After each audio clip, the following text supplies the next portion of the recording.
Hello viewers, आज मैं आपको पाई चार्ट बताऊंगी। पाई चार्ट का दूसरा नाम है सर्किल ग्राफ। तो जैसे आपने लास्ट वीडियो में आपने सीखा था कि हिस्टोग्राम कैसे बनाते हैं, तो वैसे ही मैं आपको सिखाऊंगी सर्किल ग्राफ। जैसे कि नाम से पता चल रहा है कि सर्किल है, सर्किल पे इट मीन्स कोई ग्राफ बना होगा या ठीक है। तो इसको हम देखो कैसे रिप्रेजेंट करेंगे।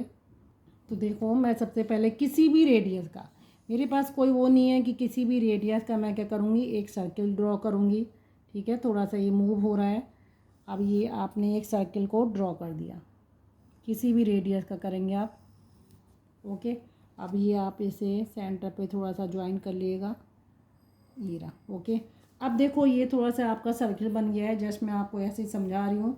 अब आप क्या करोगे, यहाँ पे देखो ये जो आपका सेंटर है, सेंटर से आप क्या करेंगे, एक लाइन खींचेंगे जो इसकी रेडियस होगी हॉरिजेंटली, आप ऐसे करेंगे। ठीक है, ये आपका क्या बन गया, ये एक रेडियस हो गया, आपने सर्किल बना दिया है। ठीक है, जस्ट मैं एक एग्जांपल दे रही हूँ आपको। अगर मैं यहाँ से देखो इतना, मैं जस्ट इसको हाफ कर देती हूँ। ठीक है, ये रहा, ऐसे करके कर दिया है। तो आपको अगर मैं बताऊं कि ये जो 20 है, यहाँ मैं इंग्लिश सब्जेक्ट लिख देती हूँ। ठीक है, और यहाँ पे देखो साइंस, यहाँ 25 लिख देती हूँ। ठीक है, और हिंदी है, ये इसको मैं 3 पार्ट्स में डिवाइड कर देती हूँ, ये रहा। और देन आपका यहाँ पे आ जाएगा ये। तो मैं अभी आपको बताती हूँ कि मेरा रीज़न क्या है इसको बताने का।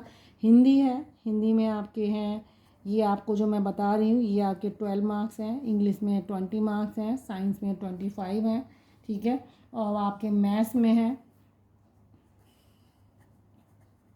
15 मार्क्स हैं, और एसएसटी जो है आपका उसमें है 18 मार्क्स। ठीक है, अब इस सर्किल को देख के देखो हमें ये पता लगा सकते हैं कि ये जो मेजर पोर्शन है इस सर्किल में, ये सारे सेक्टर कहलाते हैं। जो सबसे बड़ा सेक्टर है आपका वो साइंस का है, यानी साइंस में हाईएस्ट मार्क्स हैं। साइंस के बाद थोड़ा सा ये जो सेक्टर है थोड़ा छोटा कर देते हैं, और सबसे कम मार्क्स हिंदी में है, तो मैंने इसको रिप्रेजेंट भी किया। अब ये कैसे रिप्रेजेंट करते हैं, इनका एक प्रपोर्शनेट होता है। ऐसा नहीं है कि आप अगर इसको भी बराबर इक्वल में डिवाइड कर दे रहे हैं। तो ये जो मार्क्स मैंने डिवाइड किए हैं एक प्रपोर्शनेट के हिसाब से किए हैं। अगर हाईएस्ट मार्क्स हैं तो सेक्टर बड़ा बनाया है, और अगर सबसे कम मार्क्स हैं तो ये जो सेक्टर होता है, सेक्टर बोलते हैं इसे, ये सेक्टर जो है सबसे कम साइज़ का होगा। तो ये प्रपोर्शनेट के हिसाब से बनता है। तो उसे देखो हम कैसे बनाएंगे। मैं एक एक्सरसाइज लेती हूँ इसकी 16.2, उसमें हम इसको पाई चार्ट को ड्रॉ करना सिखाएंगे। अब ये देखो एक्सरसाइज 16.2 है, इसका देखो हम सेकंड क्वेश्चन करेंगे, जो इससे आपको देखो क्लियर होगा।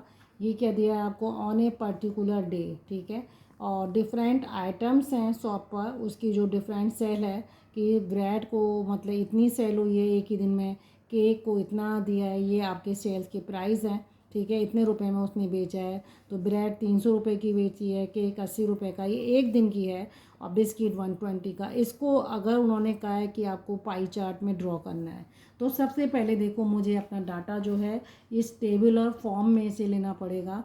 तो देखो यहाँ मैं क्या करती हूँ, सबसे पहले आइटम लेती हूँ। ठीक है, आइटम। तो पाई चार्ट ड्रॉ करने के लिए पहले मुझे ये टेबल को कंप्लीट करना पड़ेगा। यहाँ मैंने आइटम ले लिए, और सेकंड कॉलम में मैं लिखूँगी सेल, और ये है प्राइस रुपीज़ में है। तो फर्स्ट आइटम है ब्रेड का है, तो ब्रेड 300 रुपये की है। देन केक है आपका, केक है आपका 80 रुपीज़ का है। इसके बाद है आपके पेस्ट्रीज़ है, तो पेस्ट्रीज़ है 160। और बिस्कुट्स हैं, बिस्कुट्स हैं 120। और फ्रूट ब्रेड, फ्रूट ब्रेड है 60। ओके, तो ये आपका कंप्लीट हो गया है। अब जो थर्ड कॉलम है इसमें देखो मैं क्या निकालूंगी, सेंट्रल एंगल, सेंट्रल एंगल। और हर कंपोनेंट का मैं सेंट्रल एंगल निकालूंगी, क्योंकि सेंट्रल एंगल निकालने से क्या है, देखो अगर मैंने ये बना दिया एक सर्किल, ठीक है, आप पहले ऐसे समझो, अगर मैंने सर्किल बना दिया तो मुझे ये पता होना चाहिए कि यहाँ पे कितना एंगल किसको दूँ, ये मुझे डिसाइड होना चाहिए। तो ये जो सेंट्रल एंगल है वो मुझे इसी टेबल से ही बनाने हैं। ठीक है, तो अब यहाँ देखो ये आपको टोटल करना है, यहाँ आप लिख दो टोटल, ठीक है। तो टोटल रुपीज़ कितने आएंगे इसको आप करिए 0, और यहाँ है 8 और 6 14, 14 और 2 आपका आ गया यहाँ पे 16, 1 कैरी ओवर 4 5 6, ठीक है। तो ये आपका आ जाए, एक बार फिर से कर लेते हैं इसको। देखो यहाँ पे आपका आ जाएगा, ये आपका आ गया 0, ओके। 8 और 6 14 हो गया, 14 और 2 16, और ये 6 भी है आपका, ये आ गया 22, 2 कैरी ओवर है, 3 और 2 5 6 7, ये आपका आ गया 720, ओके। तो टोटल मेरा कितना आ रहा है 720 आ रहा है। अब इस 720 में देखो मैं एंगल ढूंढ रही हूँ, central angle, central angle of A bread, bread के लिए ढूंढना है सेंट्रल एंगल। तो आप कैसे निकालोगे सेंट्रल एंगल, आप यहाँ पे लिखोगे value of bread upon total of all into 360। आप इस तरीके से एंगल निकालेंगे। कैसे करेंगे आप, अगर ब्रेड का निकालना है आपको तो ब्रेड की वैल्यू अपॉन ये जो टोटल आया है ये इंटू 360। तो यहाँ देखो मेरे को क्या करना है, 300 अपॉन 720 इंटू 360 डिग्री। तो इससे मुझे सेंटर एंगल निकल आएगा, ठीक है।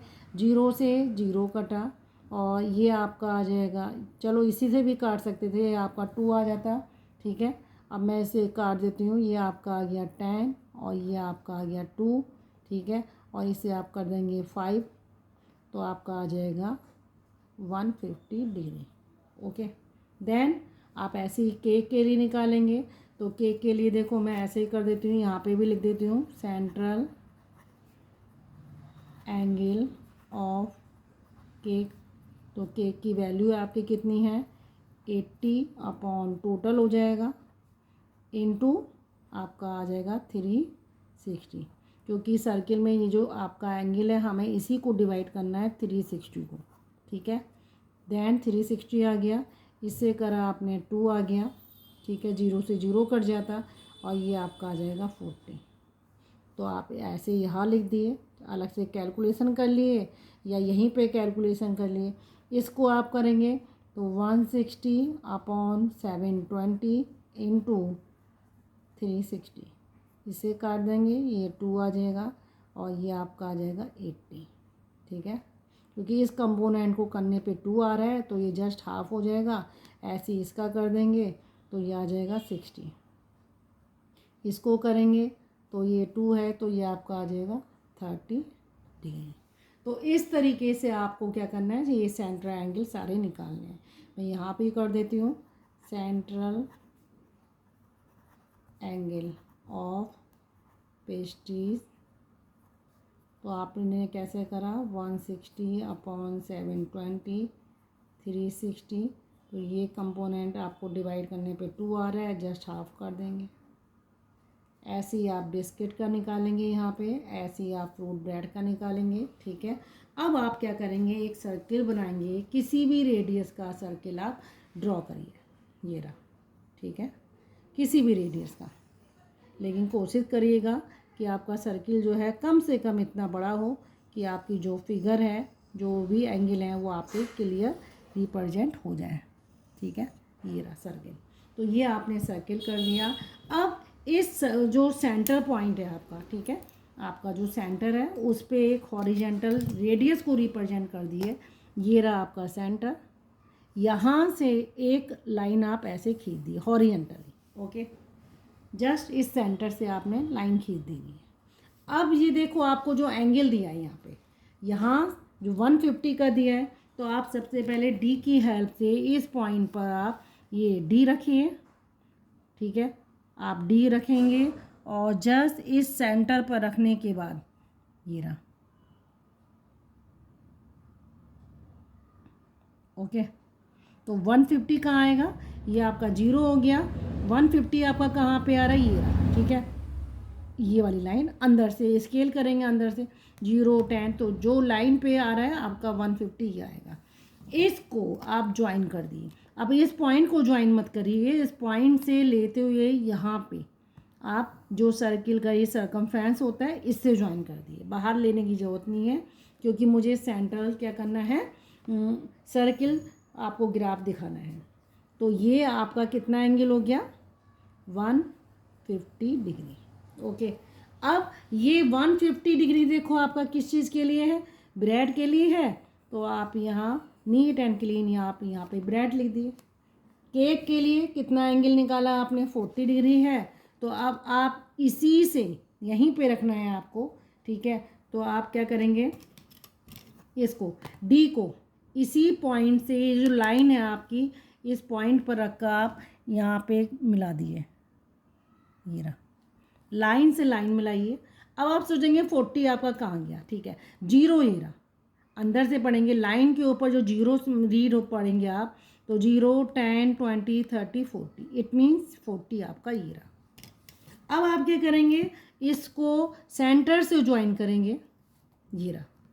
लेकिन याद रखिएगा आप इस पॉइंट को ज्वाइन नहीं करेंगे, जस्ट आप इसके सर्कमफ्रेंस को ज्वाइन करेंगे। तो ये आपका एंगल कितना हो जाएगा, 40। और ये 40 एंगल डिग्री का एंगल जो आपने दिया है, किसके लिए दिया है आपने, केक के लिए दिया है। तो आप यहाँ केक लिख देंगे, ठीक है। तो इस तरीके से हम अपने ग्राफ को रिप्रेजेंट कर रहे हैं सर्किल पर। पेस्ट्रीज के लिए कितना है, 80 डिग्री है। तो अगेन आप डी को इसी पर रखिए, इसी सेंटर पर, ठीक है। और लाइन से लाइन, कौन सी, केक की लाइन से लाइन मिलाइए, ये रहा, ओके, ये रहा। तो आप 80 कहाँ पढ़ेंगे, जीरो अंदर वाला जो, क्योंकि इस लाइन पे जीरो आपका यहाँ आ रहा है, जीरो और 80 आपका जस्ट ये रहा। तो आप इसको स्केल की हेल्प से इसको ज्वाइन करेंगे, लेकिन पॉइंट को आप ज्वाइन नहीं करेंगे, बिल्कुल इसी से ज्वाइन करते हुए, इसको छोड़ देंगे इतना। ये आपका किस चीज़ के लिए हो गया, पेस्ट्रीज के लिए हो गया। और ये एंगल आपने कितना निकाला, 80 डिग्री, ठीक है। देन आपका कितना है, यहाँ देखो 60 डिग्री का बिस्कुट्स के लिए है। अब आप 60 डिग्री, ठीक है, क्या करेंगे आप, 60 डिग्री आप इसी पे डी को यहीं पे रखेंगे, ये रहा, इसी सेंटर पॉइंट पे आप दोबारा से रखेंगे और 60 डिग्री का एंगल आप बनाएंगे, ठीक है। लाइन से लाइन मिलाएंगे, जीरो स्केल अंदर से लेंगे, बाहर वाला नहीं लेंगे, 0, 10, 20, ये आ गया आपका 60। और इससे आप क्या करेंगे, ज्वाइन कर देंगे, ये रहा, ये आ गया। तो ये एंगल आपका कितना हो गया, 60 डिग्री। और ये आपका आ गया बिस्कुट के लिए आ गया। लास्ट जो आपका है वो कौन सा है, फ्रूट ब्रेड के लिए है, और कितना है, 30 डिग्री है। तो आप देखो 30 डिग्री, अब लास्ट तो बनाने की ज़रूरत नहीं है, लेकिन आप फिर भी आप थोड़ा सा कंफर्म कर सकते हैं। तो देखो आपको सेटिस्फैक्शन भी मिल जाएगा कि मेरा ये 30 डिग्री है या नहीं है, ठीक है। आप एक्यूरेट रखेंगे तो यहाँ आपका क्या आ जाएगा, ये देखो आपका 30 डिग्री आ रहा है, थोड़ा सा ऊपर नीचे हो जाता है, ये ठीक है, ये रहा, ठीक है। तो ये आपका 30 डिग्री पे आ जाएगा। तो इस तरीके से आप क्या करेंगे, इसको आप 30 डिग्री कर देंगे, और ये आपका किसके लिए हो जाएगा, फ्रूट ब्रेड, ठीक है। तो आपने क्या करा, इसको सबसे पहले आपने जो टेबल आपको दिया है, इस क्वेश्चंस में ये जो आइटम दिए हैं आपको इसको रिप्रेजेंट करना है सर्किल ग्राफ में, और सेल आपकी 1 दिन की दी है। तो आप पहले इसको टेबुलर फॉर्म में बनाएंगे, और फिर आप इस जो ये दिए हैं सेल्स दिए है, इसके आप टोटल कर दिए, 720 आ गया। तो 300/720 इंटू, क्योंकि हमें एक इस सेंटर पे एंगल देने हैं, वो एक पॉइंट पे जो एंगल होता है वो कितना होता है, 360 का होता है। तो 360 में हमें क्या करना है, डिवाइड करना है कि कितना एंगल ब्रेड के लिए जाएगा, कितना केक के लिए। तो इस तरीके से देखो आप इसका सम भी कर सकते हैं, तो ये 360 ही आएगा, ठीक है। आप अगर चाहें अपने सेटिस्फैक्शन के लिए तो आप इस एंगल का सम भी कर सकते हैं। देखो आपका 360 डिग्री कैसे आएगा, 150 degree plus 40 degree plus 80 degree 60 then 30 degree, ठीक है। आप इसका सम कर लो, ये आपका आ गया 150 प्लस 120 प्लस 90, ठीक है। इसका जब आप सम करोगे तो देखो आपका आ जाएगा ये 150 और 120 कितना हो गया आपका 270 हो गया, और 270 में 90 ऐड कर दोगे तो आपका आ जाएगा, ये आपका आ जाएगा 360 डिग्री। ओके, तो यही इसी तरीके से हमने क्या करना है, इस आइटम को हमें क्या करना था, ये 360 को डिवाइड करना था, कितना एंगल किस आइटम के लिए है वो हमने क्या करा, सर्किल ग्राफ या आप पाई चार्ट बोल सकते हैं उसको। तो ओके व्यूअर्स, नेक्स्ट वीडियो में मैं आपको बाकी के क्वेश्चंस आपको कराऊंगी। ओके।